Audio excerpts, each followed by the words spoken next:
আসসালামু আলাইকুম। কেমন আছেন সবাই? আশা করি সবাই অনেক ভালো আছেন।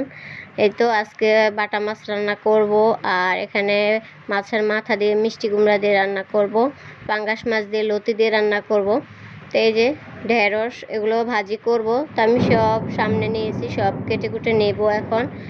আর এখানে আমি কিন্তু গরু মাংস কালকে রাত্রে রান্না করে রেখে দিছি, যেহেতু আজকে অনেকগুলো রান্না, তো ভাবলাম যে গরু মাংসটা হতে তো সময় লাগে, এটাকে আগের দিনে রান্না করে রেখে দেই। আজকে শুধু আমি সাথে আলু দিছি, আলু দিয়ে এটাকে একটু কষিয়ে নিয়ে এখন বাগার দিব। এটা কিন্তু পুরোপুরি হয়ে গেছে, এই যে বাগার দিয়ে নিব এখন। শুধু একটু একটু জিরা বাটা দিয়ে আমি বাগার করে নিছি।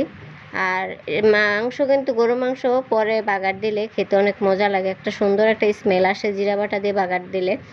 আর বাইরে কিন্তু অনেক বৃষ্টি হইতেছে এবং বিজলি চমকাইতেছে, আমার ভয়ও লাগতেছে, মানে এরকম বিদ্যুৎ চমকালে আমার খুব ভয় লাগে।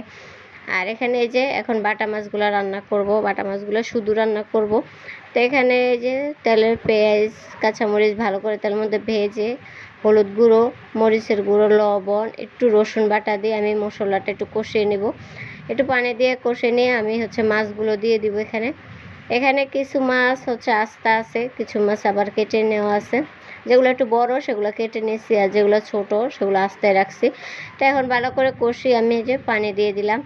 পানি দিয়ে এটাকে ভালো করে নেড়ে দিব, যেহেতু আজকে অনেকগুলো রান্না করব, তো একটু তাড়াহুড়ার মধ্যে করতেছি। কারণ আজকে আমাদের মসজিদের হুজুরদের খানা, আপনারা অনেকে জানেন যে আমরা মাসে একবার হুজুরদের খাওয়াই। এটাকে নামিয়ে নিব, কারণ এটা রাত্রে দিব, এখন দিব না, তাই এটা ঝোল করে নামিয়ে নিলাম, রাত্রে আবার ভালো করে জাল দিব সেই জন্য। আর এখানে যে পাঙ্গাস মাছ ভাজি করতেছি, পাঙ্গাস মাছ ভাজি করে একটা টিপস হচ্ছে, মাছ যখন কড়াই থেকে না উঠবে তখন আপনি একটু লবণ দিয়ে দিবেন আগে তেলের মধ্যে। লবণ দিয়ে ভালো করে গরম করে মাছ দিলে তখন আর মাছ আটকায় না, কড়াইতে সুন্দরভাবে উঠে যায়। তো এখানে যে লতি রান্না করব, তাই কিন্তু আমি এখানে হলুদ গুঁড়ো, মরিচের গুঁড়ো, একটু রসুন বাটা, যেহেতু পাঙ্গাস মাছ তাই একটু আদা বাটা দিলাম। আর এখানে কিন্তু আস্ত রসুন থেতো করে দিচ্ছি, লতি যেহেতু সেজন্য আস্ত রসুন দেওয়া লাগবে। আর এই যে লতিগুলো দিয়ে আমি এখন ভালো করে নেড়ে ঢাকনা দিয়ে রেখে দিব কিছুক্ষণ। লতি কিন্তু পরিমাণে খুব কম দিছি, যেন খেতে ভালো লাগে তাই। তো এখন ঢাকনা দিয়ে রাখার পরে যে দেখেন অল্প একটু হয়ে গেছে, তো এখন আমি একটু পানি দিয়ে দিলাম।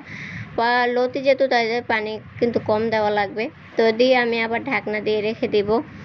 আর এখানে মিষ্টি কুমড়া যেহেতু রান্না করব মাছের মাথা দিয়ে, কাতল মাছের মাথা, তো মাছের মাথাটাকে বসিয়ে দিলাম।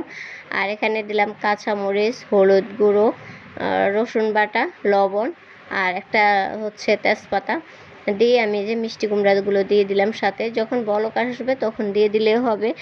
আর মিষ্টি কুমড়ার সাথে কিন্তু অবশ্যই একটু চিনি অ্যাড করবেন, তাহলে খেতে একটু বেশি ভালো লাগে, কারণ মিষ্টি মিষ্টি লাগে, মিষ্টি কুমড়া খেতে ভালো লাগে। আর মিষ্টি না হলে কিন্তু খেতে একদমই ভালো লাগে না, আমার শাশুড়ি মা একদমই পছন্দ করেন না মিষ্টি না হলে। আর এখানে যে লতির সাথে মাছ দিয়ে এখন এটাকে তুলে নেব, কারণ এটাও আমি রাত্রে দিব এই তরকারিটা, তাই এটাও ঝোলভাবে তুলে নেব, রাত্রে আমি ভালো করে জাল করে নেব। আর এখানে যে মিষ্টি কুমড়া কিন্তু বাগার করে নিতেছি। মিষ্টি কুমড়াও কিন্তু পরে বাগার দিলে খেতে ভালো লাগে, একবারে বাগার দিয়ে বসালে ভালো লাগে না। তো এখানেও একটু জিরা বাটা দিয়ে আমি বাগার করে নিচ্ছি। এই যে দেখেন এটা কিন্তু হয়ে গেছে, আমি এরকম ঝোল ঝোলে নামাবো, কারণ মিষ্টি কুমড়াও কিন্তু ঝোল একদম কমে যায়। আর আমাদের যেহেতু লবণ একটু বেশি খাই, মনে হইতেছে লবণ কম হয়েছে, তার একটু লবণ দিলাম। আর এখানে লাস্টে ভাজি করবো ঢেঁড়সটা ভাজি করে নিতেছি। তো এই যে পেঁয়াজ কাঁচামরিচ ভালো করে ভেজে আমি ঢেঁড়স দিয়ে দিলাম। তা আমার ভিডিওগুলো কেমন লাগে অবশ্যই কমেন্ট করে জানাবেন, আর সবাই পাশে থাকবেন, আর সবাই আমাদের জন্য দোয়া করবেন। আল্লাহ হাফেজ।